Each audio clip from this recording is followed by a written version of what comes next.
College basketball is back today. I'm back on this platform, and today I'm going to be making my All American predictions, my conference champion predictions for all 30 conferences now. I don't even know how many there are. My Final Four predictions, and my national champion predictions. Starting off, the All American teams.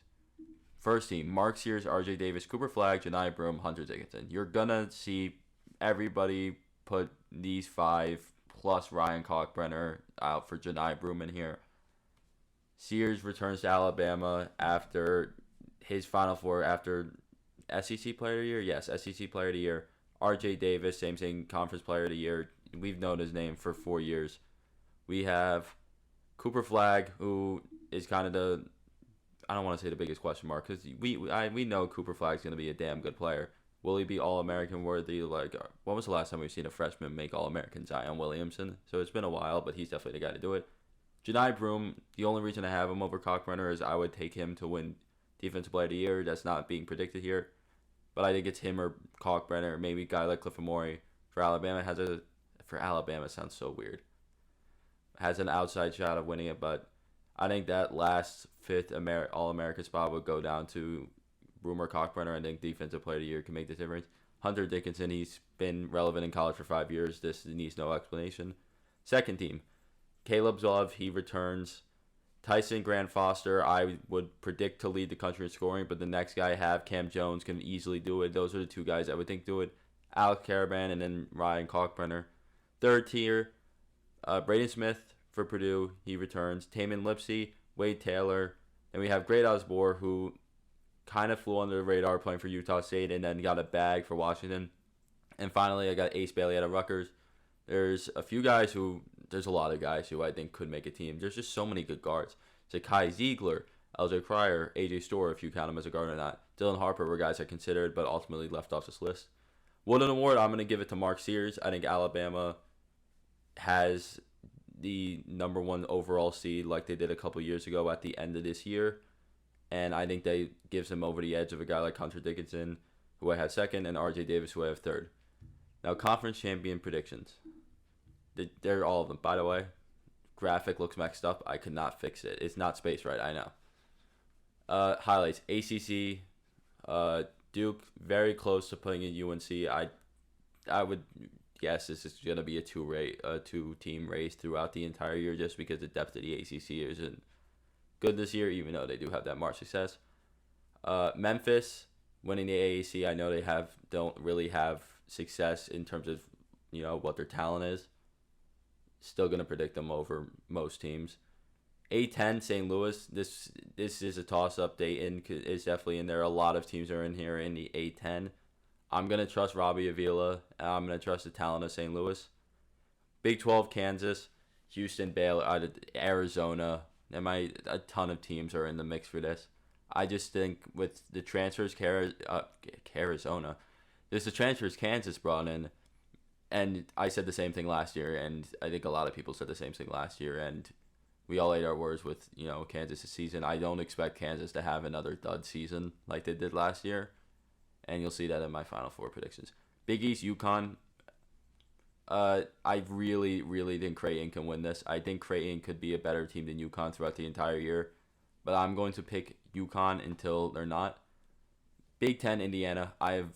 Since the transfer or portal it never closes, but since most of the guys transferred, I love Indiana's team. They brung in Luke Goody. They brung in Kanan Carlisle. They brung in Miles Rice from Washington State. They brung in Omar Bayou. They returned Mackenzie Magako, who I expect to finally break out this year, even though he's played 1 year. Let me chill.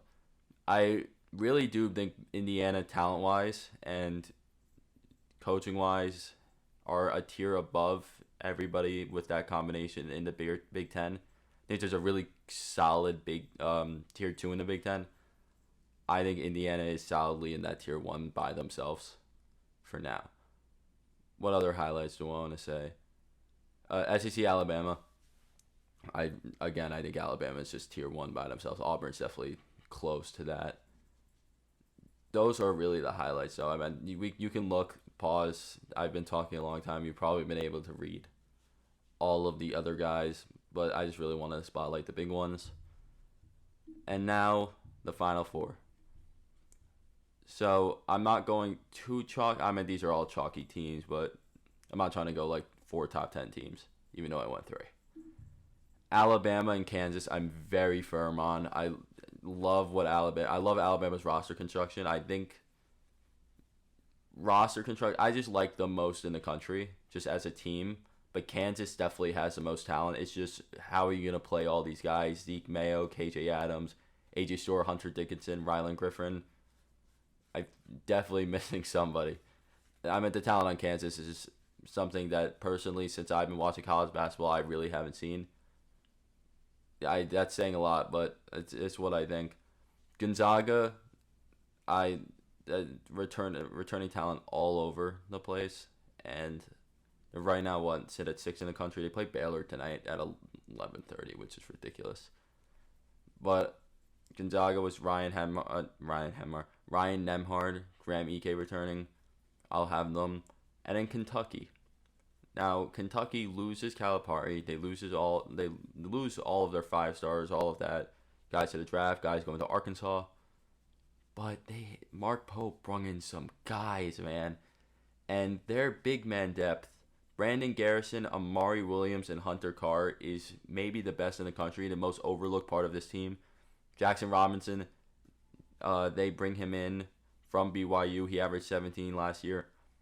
But in March, we have always seen these big guys, be the reasons that we have national champions. We had, really in the last 2 years, you saw what UConn was built on, Donovan Clingan. And so I'm going to trust this Kentucky big man depth. I think it's not Kentucky last year. That's the thing. It's the same logo. That's about it. It's a completely different team. Is there anybody returning? They may have one guy maybe returning. Whole new coaching staff, whole new everything. It's not the Kentucky we have seen over Calipari over the past decade. Completely different. I really like it. So Kentucky, I'll have as my final four pick.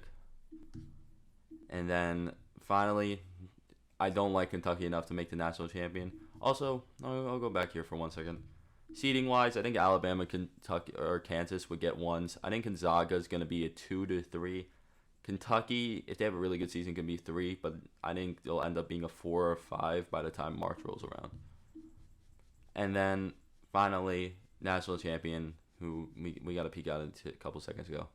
I have Alabama versus Kansas. I'm going to go with Kansas again. I don't expect it to bite me this year. There's too much talent. Bill Self is still the best coach in college basketball, even though the comments he said at the end of last year were really concerning. Focusing on this year. You said you were focusing on this year. You were getting a head start a month into the season, or a month into last season. So theoretically, they should have the biggest head start with the best coaching staff, with the best talent. That should be a national championship pick.